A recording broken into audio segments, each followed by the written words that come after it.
Hey everybody, welcome to Carbon's DIY Garage. It's a hot, humid, mid-June day here in Southeast Houston, but today's going to be a pretty short video. It's going to be a general preventive maintenance item that I can't believe I haven't actually done before on my 2011 Jeep JKU. Specifically, it's a sport model that I've lifted 2.5 inches, put some 33-inch tires on it, and now it's time to go do an oil change on Hound. And I thought I'd just take you along and show you what's involved. It's a pretty simple process, but just in case you are wondering, looking for a video on how to do an oil change on this JK, the 3.8 liter engine, this video should help you out. So you've decided to not take this to a quick lube type place, dealership or some other shop to change the oil. You're going to do it yourself. That's awesome. You do need to have some tools and supplies at home before you get started though. First, you're going to need a 13mm socket with a ratchet. And you're going to need the strap wrench or an oil filter wrench to get the oil filter off. You're going to need a new oil filter. You're going to need 6 quarts of oil. The 3.8 liter JKU or the JK engine uses 5W20 oil from the manufacturer at least, so that's what I use. I also need a funnel and some sort of catch can for the funnel just because it likes to drip and make a mess. Speaking of messes, you're going to need lots of rags as well.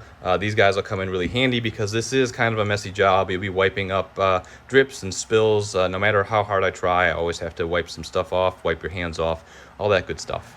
If you're able to do this outside when it's not 100 degrees out or 20 degrees below zero, that's awesome. But if you're doing it in the garage, just be wary. Maybe put some cardboard underneath your drain pan. And that's one other thing you're going to need. You're going to need a capacity of at least 6 quarts, maybe 2 gallons or something more than that in a catch pan so that you can catch all the used oil. And make sure that it has a funnel on the end of it so that you can drain it out into a bigger container, like I have right there, so that you can take this used oil and go get it recycled when you're done. So my JKU is probably my favorite vehicle to work on when it comes to changing the oil and things like that because it's really easy access. I do have a 2.5-inch lift and bigger tires, but even stock, I think you can get underneath here and do this task without putting it up on jacks. All you need to do is use a 13mm socket, righty-tighty, lefty-loosey, loosen this up. And once you break it loose, you can just do it by hand. And a trick for not getting oil all over the place is to push it in while you're backing it out to keep that seal as long as possible and then pull it away. And another thing is don't do this cold. At least let the engine be running for 5 minutes or so before you drain the oil.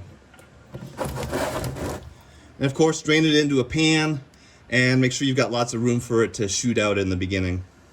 So what do you do when you're waiting for the oil to drain? Some people will just wait until it drips and then put the plug back in and move on to the filter. Other people, if they have a big enough drain pan, will go ahead and do the filter at the same time. I like to use this time to lubricate all of the Zerk fittings, the grease fittings on my suspension. And that would be the upper ball joint and the lower ball joint down here. Both of those are Terraflex ball joints, so if you have the stock ball joints, I think those are not serviceable. The grease fitting on the drag link, both ends of it. I have adjustable sway bar disconnects from JKS, and these have grease fittings at the top and the bottom. I have an adjustable track bar, and that needs to be greased. Where did it go? There it is. So the grease fitting on the adjustable track bar, the other end of the drag link, and then the sway bar disconnects on the driver's side, and then the upper and lower ball joints. So I hit all of those while I'm waiting for the oil to finish draining. And now if we go look, you can see it's just dripping and it's ready to go get that drain plug installed and we can take off the filter.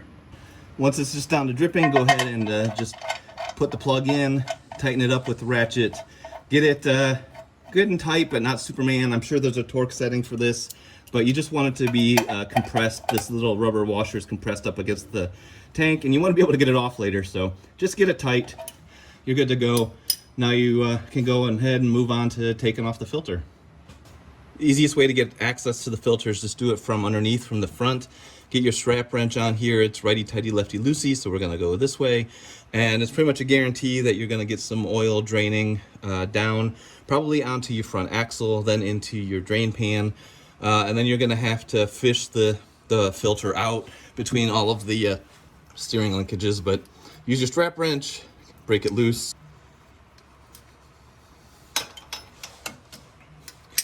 Once you get it loose, just twist it off by hand. Make sure you're catching all your drips like I just missed. I'm glad you didn't see that.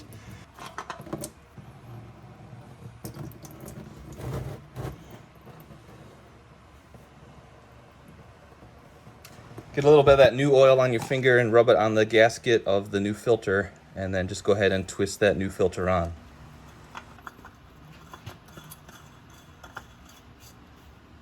Once you've got it installed, it just needs 3/4 to 1 turn after snug.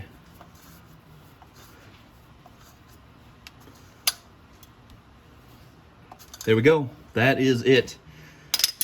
Filters replaced, oil's been drained, plugs installed. Now we just need to go fill it up with oil. If you haven't already, you can remove the you need to remove the engine oil cap on the valve cover. Just twist it off. Get yourself a funnel if you don't have one and put it in the hole. And now it is 6 quarts of 5W20 motor oil. Just put in all 6 and you should be good to go.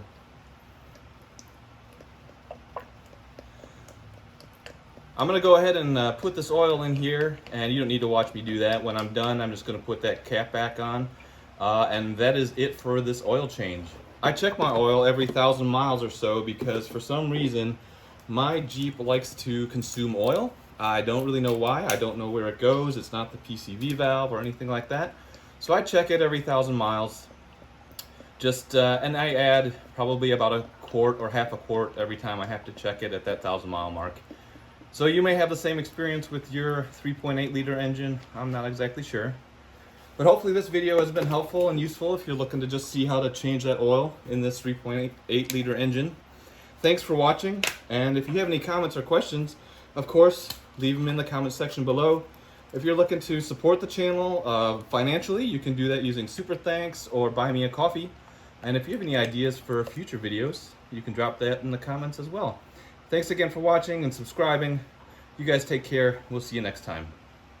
One other thing I wanted to mention to you guys is that I obviously do a lot of maintenance on all of our vehicles, and I need to keep track of it all. And I use an app on my phone called Autosyst, and I'll leave a link in the video description. But it is a fantastic app. They're not paying me anything to say this, but I love it. It helps me keep track of my fuel purchases, my services. It does reminders when services are due.